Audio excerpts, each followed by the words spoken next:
1968 में जवान आयरिस और उसका मंगेतर पॉल स्काईव्यू रेस्टोरेंट के उद्घाटन में शामिल हुए। वहां पॉल ने आयरिस को प्रपोज किया और उसकी उंगली में एंगेजमेंट रिंग पहना दी। उसी वक्त आयरिस ने कुछ डरावना देखा। ऊपर एक लड़के ने एक सिक्का नीचे फेंका। ऐसा लगा जैसे मौत ने उस सिक्के पर फूंक मारी हो और वह सीधा वेंटिलेशन शाफ्ट में चला गया। सिक्का एक फैन में अटक गया जिससे पंखा तुरंत रुक गया। इसी दौरान टावर के अंदर लोग खुशी से डांस कर रहे थे, बिना यह जाने कि उनके पैरों के नीचे का शीशा तेजी से क्रैक हो रहा था। जैसे ही आयरिस और पॉल अपनी जगह पर पहुंचे, नीचे के मेटल सपोर्ट्स अपनी सीमा तक पहुंच गए। बोल्ट्स एक एक करके टूटने लगे। अचानक अटका हुआ सिक्का फैन की ब्लेड तोड़ देता है, जो सीधा गैस पाइप में जा लगती है। डांस चल रहा था, दरारें और बढ़ने लगीं और गैस हवा में फैलने लगी। आयरिस को सब कुछ अजीब लग रहा था। अचानक पॉल जमीन में गिर गया। लोग एक एक करके नीचे गिरने लगे, किसी तरह मेटल बीम्स को पकड़कर बचने की कोशिश कर रहे थे। नीचे ग्राउंड स्टाफ घबराकर भाग रहे थे। पॉल ने एक रीइंफोर्स्ड ग्लास के टुकड़े को पकड़ लिया। आयरिस चीख चीख कर मदद मांगती रही, लेकिन कोई नहीं आया। उसने पॉल को पकड़ने की कोशिश की, लेकिन वह हाथ से फिसल गया और गिर गया। सब जगह अफरा तफरी मच गई। लोग घबरा कर भागने लगे। एक औरत जिसे आग लग चुकी थी गैस लीक के पास चली गई और एक जबरदस्त धमाका हो गया। जो लोग तेजी से नहीं भाग पाए वे जिंदा नहीं बचे। आयरिस मुश्किल से आग से बच पाई। स्टाफ ने बचे हुए लोगों से चिल्लाकर कहा कि तुरंत बाहर निकलो। वह लड़का जिसने सिक्का फेंका था रास्ता दिखाता हुआ सबसे आगे भाग रहा था। घबराए हुए लोग इमरजेंसी एग्जिट की तरफ दौड़ पड़े, लेकिन मौत ने यह भी पहले से तय कर रखा था। वॉकअवे गिर गया और जितने लोग उसमें गए सभी मारे गए। चमत्कार से वह लड़का बच गया। बचे हुए लोग एलिवेटर की तरफ भागे, एक दूसरे को धक्का देते हुए। एक बूढ़े आदमी ने आयरिस को धक्का दे दिया, लेकिन वह खुद एलिवेटर के बीच में अटक गया। ओवरलोड होने की वजह से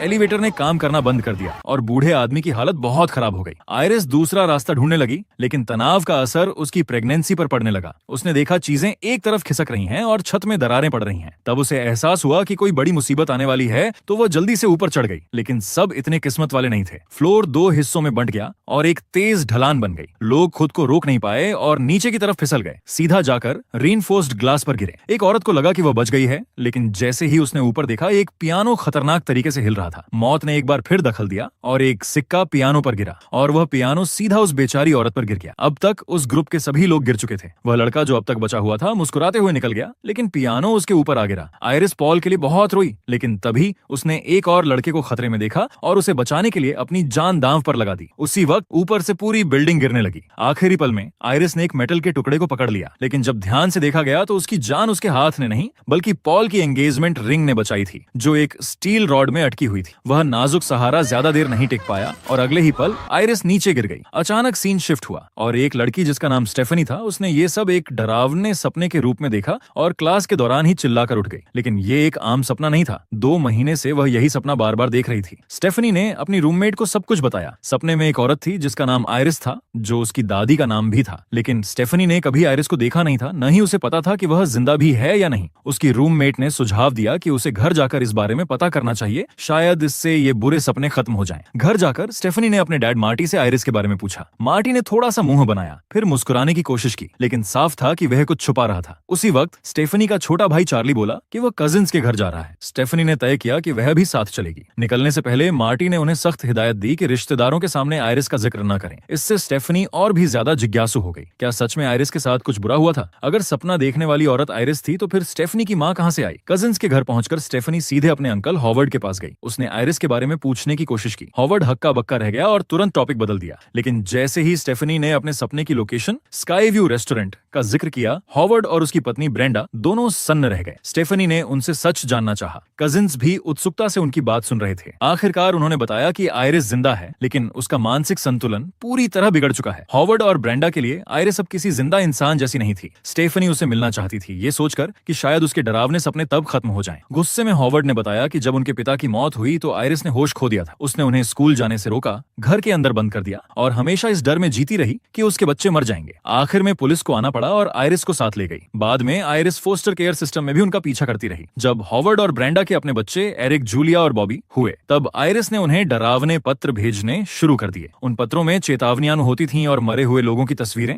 आखिरकार उन्होंने अपना घर बदल लिया और आयरिस से सारा संपर्क तोड़ दिया। स्टेफनी ने उन पत्रों को देखने की गुजारिश की, लेकिन हॉवर्ड और ब्रेंडा ने साफ मना कर दिया। बहुत मनाने के बाद ब्रेंडा ने चुपके से बताया कि वे पत्र कहाँ छुपाए गए हैं। स्टेफनी ने जाकर वे पत्र ढूंढे और जो उसने देखा वो देखकर उसके होश उड़ गए। जो औरत तस्वीरों में थी वह सपने वाली औरत से बिल्कुल मिलती थी। इसका मतलब था कि स्टेफनी के सपने शायद सच थे। सच का पता लगाने के लिए स्टेफनी ने अकेले गाड़ी चलाकर आयरिस को ढूंढने का फैसला किया। पता फॉलो करते हुए वह एक सुनसान पहाड़ी इलाके में पहुंची। दरवाजे के इंटरकॉम से उसने आयरिस से बात की। आयरिस ने उसे तुरंत वहां से चले जाने को कहा, लेकिन जब स्टेफनी ने बताया बताया कि वह उसकी पोती है, तो आयरिस ने कहा कि अंदर आने से पहले अपनी सारी जेबें खाली कर दें। जैसे ही भारी दरवाजा खुला, स्टेफनी ध्यान से अंदर चली गई। घर में हर जगह अजीबोगरीब रुकावटें थी, छत तक में कांटे लगे हुए थे। आयरिस ने बताया कि यह सब उसने अदृश्य खतरों से बचने के लिए लगाया है। स्टेफनी धीरे धीरे आगे बढ़ी और आयरिस ने घबराकर कहा कि जल्दी से दरवाजा बंद करो। अचानक बाहर एक फायर एक्सटिंग्विशर गिरा। आयरिस ने चेतावनी दी कि किसी भी चीज को हाथ मत लगाना, सब कुछ एक जानलेवा झाल हो सकता है। जब उसने अपनी पोती को देखा तो उसके चेहरे पर एक नर्म मुस्कान थी। उसने डार्लिन के बारे में पूछा। स्टेफनी ने बताया कि वह 10 साल की उम्र में ही अपनी माँ से अलग हो गई थी और अब उसे उसके बारे में कुछ नहीं पता। स्टेफनी ने सपने के बारे में पूछना शुरू किया। आयरिस ने कहा, यह सिर्फ सपना नहीं था, मैंने कभी भविष्य देखा था। उसने बताया कि उस समय वह पॉल के साथ एक ऊंची बिल्डिंग की छत पर थी। एक औरत की हैट उड़ गई थी और एक लड़का सिक्का फेंकते हुए दिखा। सिक्योरिटी ने उसे रोका, लेकिन लड़का जिद पर अड़ा रहा। पॉल उसे प्रपोज करने ही वाला था कि आयरिस ने अचानक चेतावनी दी, ये बिल्डिंग गिरने वाली है और सब मर जाएंगे। पॉल कुछ समझ नहीं पाया, लेकिन आयरिस ने लड़के के हाथ से सिक्का छीन लिया। वो नीचे भागी, जहां एक गमले में आग लगी हुई थी और लोग डांस कर रहे थे। उसने माइक उठाया और सबसे कहा कि नीचे जमीन को देखें। कुछ लोग उसे रोकने लगे, लेकिन कुछ ने नीचे दरारें देख लीं। उस रात उसने बहुत सारी जानें बचाईं। बिल्डिंग नहीं गिरी और बाद में वह रेस्टोरेंट हमेशा के लिए बंद हो गया। लेकिन मौत अपना प्लान बर्बाद होते नहीं देख सकती थी। सालों बाद वह वापस आई और उन सभी को मार दिया जो उस रात वहां थे, पॉल को भी। आयरिस ने सीख लिया था कि मौत का आना कैसे पहचाना जाए। उसने सालों तक दुर्घटनाएं रोकी, लेकिन अब मौत उसके पास तक पहुंच चुकी थी। उसे कैंसर हो गया था। स्टेफनी से बात करते हुए आयरिस का ध्यान हट गया। मौत धीरे धीरे आ रही थी। एक मैग्नीफाइंग ग्लास ने धूप को एक मेटल ट्रे पर रिफ्लेक्ट किया। वहां से किरणें एक रस्सी पर पड़ी और रस्सी से धुआं उठने लगा। आयरिस ने महसूस किया कि कुछ गलत हो रहा है। उसने तुरंत मैग्नीफाइंग ग्लास को हटा दिया। आयरिस ने स्टेफनी से कहा कि वह यहीं रुके, क्योंकि बाहर की दुनिया अब और भी ज्यादा खतरनाक हो चुकी है। वह खुद पिछले 20 सालों से घर से बाहर नहीं गई थी, लेकिन स्टेफनी रुकना नहीं चाहती थी। उसे स्कूल जाना था। आयरिस ने चेतावनी दी, मौत हमारे परिवार के पीछे है, लेकिन स्टेफनी ने इसे सिर्फ एक सपना समझा और इस बात पर यकीन नहीं किया। वह बिना किसी हिचकिचाहट के बाहर निकल गई। आयरिस ने स्टेफनी से दरख्वास्त की कि जाने से पहले वह एक किताब ले जाए। जैसे ही स्टेफनी दरवाजे से निकलने लगी, आयरिस को एक भयानक विजन आया, जिसमें उसने हवा, कंपास और कुछ ट्रिगर ऑब्जेक्ट्स देखे। उसे समझ आ गया कि अगर वह बाहर गई तो उसकी जान चली जाएगी, लेकिन स्टेफनी के लिए उसने अपनी जान की परवाह नहीं। वह बाहर आई, किताब स्टेफनी के हाथों में दी और कहा, यह किताब हमारे परिवार को बचा सकती है। लेकिन स्टेफनी अब भी उसकी बातों पर यकीन नहीं कर रही थी। तब आयरिस ने कहा, पीछे हटो, मैं साबित करती हूँ कि यह सब सच है। अचानक एक तेज हवा का झोंका आया, कंपास गिरा और फायर एक्सटिंग्विशर से टकरा गया। फायर एक्सटिंग्विशर उड़ा और सीधा जाकर आयरिस के मुंह में घुस गया। अब स्टेफनी को यकीन हो गया था, आयरिस अब इस दुनिया में नहीं रही। उसके रिश्तेदार उसके अंतिम संस्कार में शामिल हुए। स्टेफनी ने अपने पिता मार्टी और अंकल हॉवर्ड को बताया कि आयरिस ने कहा था कि मौत हमारे परिवार के पीछे है, लेकिन किसी ने उसकी बात पर ध्यान नहीं दिया। तभी स्टेफनी की माँ डार्लिन वहां आ गई। स्टेफनी अब भी अपनी माँ से नाराज थी और वहां से चुपचाप चली गई। घर जाकर उसने आयरिस की दी हुई किताब पढ़ना शुरू किया। इसी दौरान बाकी परिवार हॉवर्ड के घर पर बारबेक्यू कर रहा था, बिल्कुल अनजान इस बात से कि मौत वहां पहुंच चुकी है। बॉबी ने एक ग्लास तोड़ दिया, लेकिन किसी ने नहीं देखा कि एक शीशे का टुकड़ा आइस क्यूब्स में जा गिरा। एरिक ने अपना ड्रिंक गैस टैंक के पास रख दिया। अब मौत के औजार तैयार हो रहे थे। सभी लोग टेबल के चारों ओर इकट्ठा हुए, बर्फ वाले ड्रिंक्स हाथ में लिए और हॉवर्ड ने टोस्ट दिया। उसने कहा, आयरिस की मौत ने हमें सिखाया कि जिंदगी का हर पल जीना चाहिए। सबने एक दूसरे से ग्लास टकराया और घूंट लिया। तभी जूलिया का गला अटक गया। वह चौंक करने लगी और सांस नहीं ले पा रही थी। सभी लोग उसकी मदद के लिए दौड़े। कुछ पल बाद वह ठीक हो गई, लेकिन कोई नहीं जानता था कि यह सिर्फ शुरुआत थी। अंदर स्टेफनी किताब पढ़ रही थी। उसने एक अध्याय देखा जिसमें सिक्के की घटना और बारबेक्यू ग्रिल के बारे में लिखा था। बाहर एरिक ग्रिल जलाने में लगा हुआ था। बॉबी ने चार्ली को ट्रैम्पोलिन पर बुलाया, लेकिन उन्हें नहीं पता था कि ट्रैम्पोलिन के नीचे एक तेज रेक पड़ी हुई थी। स्टेफनी के हाथों से किताब गिर गई। उसे एक अजीब और भयानक खतरा महसूस हुआ। तभी ग्रिल जली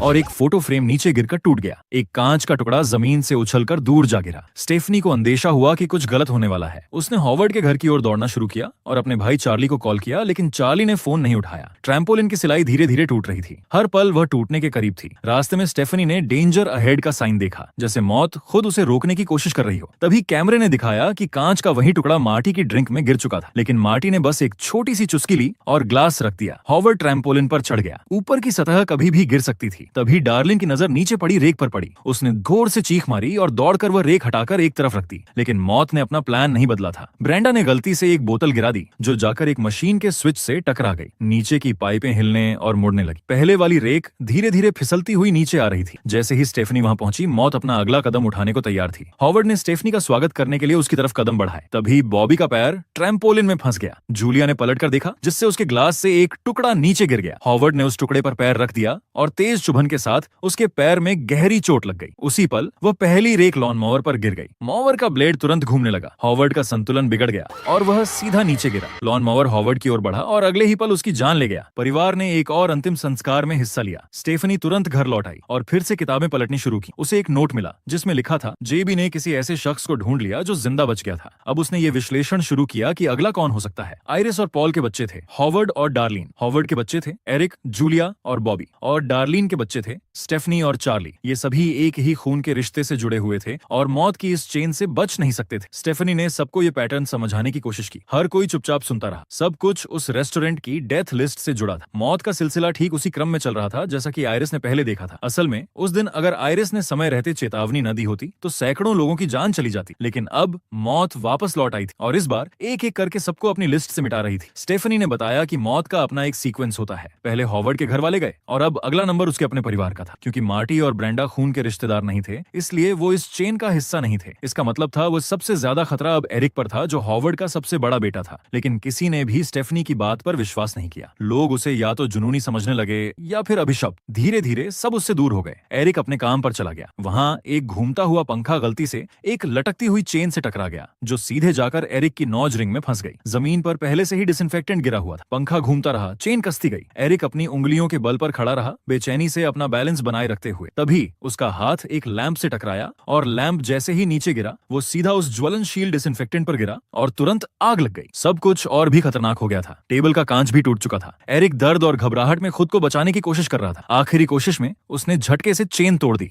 जैसे ही वह नीचे गिरा और ज्यादा डिसइंफेक्टेंट जमीन पर फैल गया और सिर्फ कुछ ही सेकंड्स में पूरी दुकान में जोरदार धमाका हो गया। इसी बीच स्टेफनी की घबराहट और बढ़ गई। एरिक ने पूरी रात उसके किसी भी कॉल का जवाब नहीं दिया था। उसने चार्ली को जगाया और उसके साथ एरिक को ढूंढने निकल पड़ी। रास्ते में उसकी कार का एरिक से टकराव होते होते बचा, लेकिन एक अच्छी खबर मिली। एरिक जिंदा था। उसने जलते हुए लेदर कपड़े उतारकर किसी तरह अपनी जान बचा ली थी। लेकिन इस हादसे के बाद स्टेफनी का यकीन और पक्का हो गया। अब मौत उनका पीछा छोड़ने वाली नहीं थी। एरिक फिर भी उसकी बातों पर भरोसा नहीं कर रहा था। इसलिए स्टेफनी ने फैसला किया कि अब वो हर वक्त एरिक के साथ ही रहेगी, उसकी सुरक्षा के लिए। उसने आयरिस की नोट्स को फॉलो करना शुरू किया ताकि किसी भी जानलेवा चेन रिएक्शन को समय रहते रोका जा सके। एक दिन वो एरिक के साथ ही जा रही थी। रास्ते में एक ट्री ट्रिमर गिरते गिरते एरिक के सिर से टकराने वाला था, लेकिन खुशकिस्मती से ऐसा कुछ नहीं हुआ। तभी उनकी मुलाकात जूलिया से हुई, जो जॉगिंग पर थी। एक गार्बेज ट्रक उनके पास से गुजर रहा था। स्टेफनी ने तुरंत एरिक को चेतावनी दी कि वो ट्रक के पास न जाए, लेकिन एरिक, जो काफी लापरवाह था, वो ट्रक के पास जाकर मजाक करने लगा और अजीब अजीब चेहरे बनाने लगा। जूलिया ने दोनों को नजरअंदाज किया, अपने हेडफोन लगाए और दौड़ती रही। लेकिन किसी ने नहीं सोचा था कि अगला पल इतना खौफनाक होगा। जूलिया को एक फुटबॉल लगी और वो अपना संतुलन खो बैठी। वो सीधा एक गार्बेज कैन में गिर गई। ट्रक के ऑटोमेटिक लिफ्टिंग सिस्टम ने कैन को उठाया और सीधे ट्रक के अंदर डाल दिया। सब लोग हैरान रह गए और ट्रक के पीछे दौड़े, लेकिन ड्राइवर के कानों में भी हेडफोन थे। उसे कुछ सुनाई नहीं दिया। स्टेफनी ट्रक पर चढ़ गई और जूलिया का हाथ पकड़ लिया, लेकिन तब तक बहुत देर हो चुकी थी। कंपैक्टर ने जूलिया को कुचल दिया। तभी पूरे परिवार को एहसास हुआ कि मौत सच में उनका पीछा कर रही है। फिर ब्रेंडा ने एक चौंकाने वाली बात बताई कि एरिक हॉवर्ड का असली बेटा नहीं था, वो तो उसके एक अफेयर का नतीजा था। शायद इसी वजह से